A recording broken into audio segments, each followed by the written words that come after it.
As ações da Petrobras no exterior desabaram na manhã desta sexta-feira após a estatal ter registrado uma queda de 33,8% no lucro líquido em 2023. A companhia também anunciou uma proposta de distribuição de dividendos equivalente a 14,2 bilhões. De acordo com a Bloomberg, os ADRs, né, que são recibos de ações nos Estados Unidos, caíram mais de 10% no pré-mercado na manhã desta sexta-feira. Rodrigo Oliveira daqui a pouco vai trazer a atualização desses números com certeza. No pós-mercado da Bolsa de Nova York, os ADRs, né, caíram cerca de 9% às 23 horas desta quinta-feira. Os papéis também na Alemanha sofreram depreciação ao longo desta sexta-feira. A Petrobras anunciou na noite desta quinta-feira que encerrou o ano passado com um lucro líquido de 124 bilhões.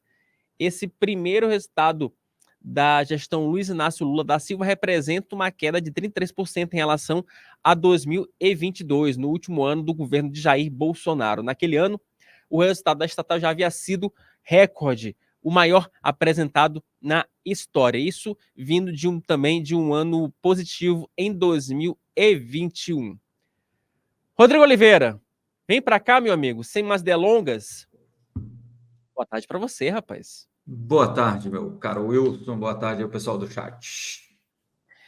Rodrigo Oliveira, eu tenho as minhas duas ações da Petrobras, que eu sempre falo. Eu tenho as minhas duas açõezinhas da Petrobras. E aí? Devo ficar preocupado? Deve. Você já devia estar preocupado há muito tempo, porque você conversa comigo aqui já há muito tempo. Mas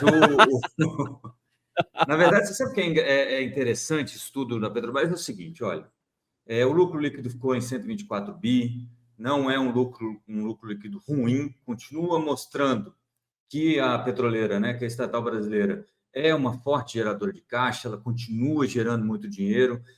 Teve essa redução de 190 para 124, é um mau resultado, um resultado ruim, mas em partes já era esperado uma queda nesse resultado, até em função do preço do petróleo mesmo, mas é um pouquinho abaixo do que o pessoal estava esperando. Mas o que está causando esse banho de sangue, né, como o pessoal gosta de falar no mercado financeiro, nas ações da Petrobras agora na Bolsa, que caem 11,71% para a ação ordinária e 10,79% neste exato momento para a ação preferencial, é a escolha de não distribuir dividendos extraordinários. A Petrobras vai distribuir o dividendo comum, normal, que deu ali uns 14 bilhões, se não me falha a memória, e aí 40 bilhões de reais, um pouquinho mais de 40 bilhões de reais, vão ser colocados num fundo de reserva de capital que, em princípio, você não pode fazer nada. A Petrobras até tentou gerir um pouco melhor essa comunicação, dizendo, não, isso aí é porque a gente vai distribuir lá na frente. Mas é estranho, né? Você tem 40 bilhões de reais que estão parados, guardadinhos na Petrobras, não está virando investimento, não está virando nada. E pior, dado o histórico de alocação de capital, né, de onde a Petrobras investe, né, esse dinheiro parado lá pode ser transformado num dinheiro para investimento, e aí seria pior ainda, porque a alocação de capital da Petrobras é nitidamente feita de escolhas não tão, como é que a gente vai falar, não tão adequadas na visão dos acionistas, dos investidores, certo?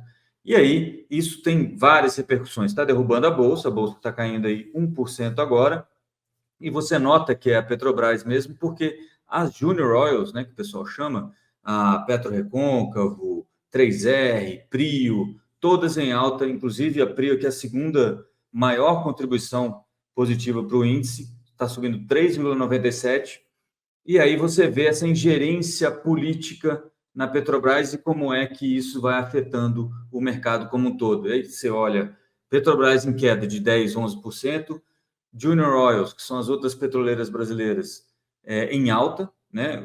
A Prio aqui com 4% de alta.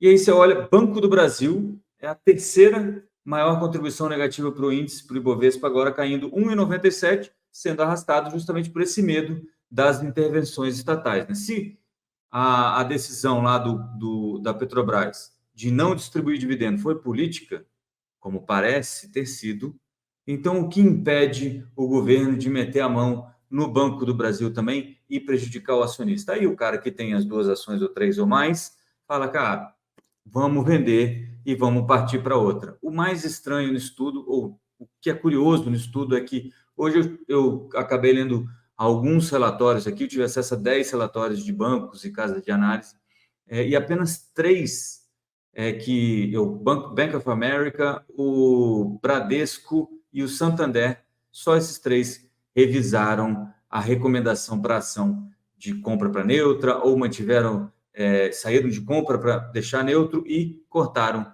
o preço-alvo da ação. Apesar disso, todo mundo, em todos os anúncios, todos os relatórios, pós-resultado de ontem, pós-apresentação do balanço de ontem, todos os analistas falam, olha, foi inesperado, a gente não esperava, a gente até esperava menos dividendo, mas não nada de dividendos extraordinários, né? Pagou só o mínimo ali regulamentar, que é 40% ou 50% do fluxo de caixa livre, que é o que está destinado a dividendo agora, e aí apesar de todo mundo estar dizendo, olha, foi inesperado, a gente não sabia, a decisão parece que tem um relatório, acho que do Jefferies Bank, Jefferies Group, que é um banco de investimento, que fala a decisão parece mais política do que financeira. Todo mundo fala isso, mas ninguém ainda está revisando os preços alvo para a Petrobras ou o que eles esperam que aconteça com a ação. O que significa que a gente está na fase 1 do luto, que é a fase de negação, né? É verdade, João Paulo Prats saiu em defesa da Petrobras dizendo que, olha, gente, porque a Petrobras hoje está perdendo 50 bilhões de reais em valor de mercado, graças a essa decisão tomada aí pelo Conselho de Administração de não pagar os dividendos extraordinários. Isso tem repercussões no resto da cadeia econômica. Você tem hoje, saiu o payroll nos Estados Unidos, considerado positivo pela maioria dos analistas, você tem os juros baixando lá nos Estados Unidos, mas os juros subindo aqui. Por quê? Porque esses dividendos, é um dos motivos, claro, esses dividendos seriam divididos também com o próprio Tesouro Nacional, com o governo federal, entraria como receita, 20 bilhões que não vão entrar como receita para o governo federal. E a gente sabe que o governo está lutando aí para tentar deixar as contas no 0 a 0, para deixar o déficit ficar em zero neste momento. Então, assim, é um dia hoje complicado para a Bolsa de Valores, porque a Petrobras tem um peso muito grande, e apesar de você ter aqui 51 das 86 ações que compõem o índice em alta, a Petrobras está afundando o Ibovespa no dia de hoje e ainda de leve atrapalhando também um pouco os juros futuros. Me parece que o governo Lula gosta de sabotar a economia brasileira. Eu, inclusive, hoje pela manhã, eu publiquei um artigo sobre isso, né? Porque acabou o efeito Teflon. Né? Naquele primeiro mandato do governo Lula poderia falar qualquer coisa que nada pegava, né? Se bem que hoje até se esse termo fosse cunhado no dia de hoje, não seria feito Teflon, né? Seria feito Flavor Stone, né? Aquela frigideira da Polishop que não gruda nada, né? E, gente, lá eu tô fazendo propaganda de novo. Gente, tem que começar a ser pago nesse programa para fazer propaganda. Eu acho. Eu acho. Como é que é o nome do proprietário da Polishop, rapaz? Você me ajuda aqui, Rodrigo. Não vou lembrar o nome. Não vou lembrar. Ô, povo da Polishop, tá aí, ó. Tô dando aqui uma dica aqui para vocês de um merchanzinho básico, ótimo, né? Que passa aí, que não passa despercebido aqui no nosso programa, nosso meio-dia. Mas é curioso porque o Lula, ele tem falado tanta coisa, né? E essa questão da Petrobras acaba sendo também um reflexo disso, porque durante a primeira parte do governo, ele defendeu uma intervenção maior estatal na Petrobras. E aí, quando você tem, e me corrija, por favor, Rodrigo, se eu estiver equivocado, e aí, no instante que a Petrobras ela apresenta um lucro menor e que isso tem impacto na distribuição de dividendos, obviamente que para o investidor, ele já olha, liga o sinal e fala: opa, peraí, temos intervenção estatal braba aqui na Petrobras. É bom lembrar que o presidente da Petrobras é o Jean Paul Prats, que é né, como você falou, né, Rodrigo? É um dos principais aliados do presidente Lula. Então não dá para desvencilhar, não dá para desvincular uma coisa da outra. Esse é o problema, o investidor fica realmente com medo, né? Como até você falou em tom de brincadeira, mas uma brincadeira com tom de verdade. Cuidado com as ações da Petrobras, né? Vários recados já foram dados. E quando você insiste, você está pensando, lógico, né? Você tem uma esperança do investidor no futuro, mas ao mesmo tempo, né? Se você for parte de uma premissa um pouco mais tangível, de uma premissa, né, um pouco mais racional, descartando a dissonância cognitiva, você fica numa situação de que, opa, peraí, eu vou me livrar logo dessas ações da Petrobras porque eu posso ter um prejuízo muito maior no futuro. É mais ou menos isso, né, Rodrigo? É um pouco disso. Assim, tem que lembrar o seguinte: 124 bi não é um mau resultado, é o segundo maior lucro da Petrobras histórico, né? Perde aí só para 2022, que foram 190 bilhões de reais. Mas o problema aqui é porque parte do preço da ação está embutido uma distribuição de dividendos extraordinários, aí na casa dos 8 bilhões de dólares, que é os 42 que acabaram ficando aí nesta reserva, neste fundo de reserva de capital. E isso ficou meio estranho, porque ficou sem explicação do porquê guardar isso. Ah, não, mas nós vamos guardar para depois, mais para frente, distribuir o dividendo. Ora, por quê? Por que a Petrobras, então, ficaria com esse dinheiro e não dividiria isso com os acionistas?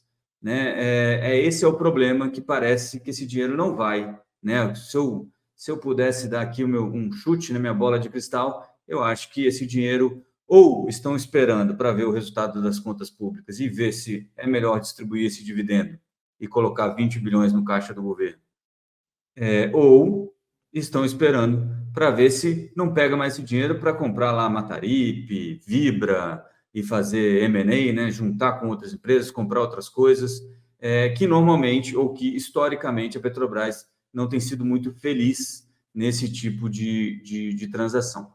Então é isso que deixa o investidor um pouco com o pé atrás para seguir apostando na empresa. E aí ele coloca um prêmio pela ingerência estatal. O prêmio, quando a gente fala isso, ele cobra mais caro para emprestar dinheiro para a empresa. O que é isso na Bolsa de Valores? É pagar menos na ação, porque você acha que ela tem um potencial de valorização menor do que tinha antes, porque você acredita que a gestão não vai ser tão profissional quanto você acreditava no momento passado. Não estou falando aqui se no Bolsonaro foi mesmo. O Bolsonaro tentou derrubar o presidente da Petrobras várias vezes também, tentou baixar na canetada o preço do combustível vendido pela Petrobras, não conseguiu, aí tirou na canetada os impostos que agora a gente está pagando. Então, assim, empresa estatal tem esse risco, e é um risco que começa a se materializar, e que passou o primeiro ano do governo Lula com as pessoas, não, vamos né, dar o benefício da dúvida. Ora, não pode chegar alguém agora, né, no 10º ano de governo Lula, e dizer que foi surpreendido por isso. Isso não seria verdade nem aqui, em nenhum outro tempo da história da humanidade, na minha modestíssima opinião.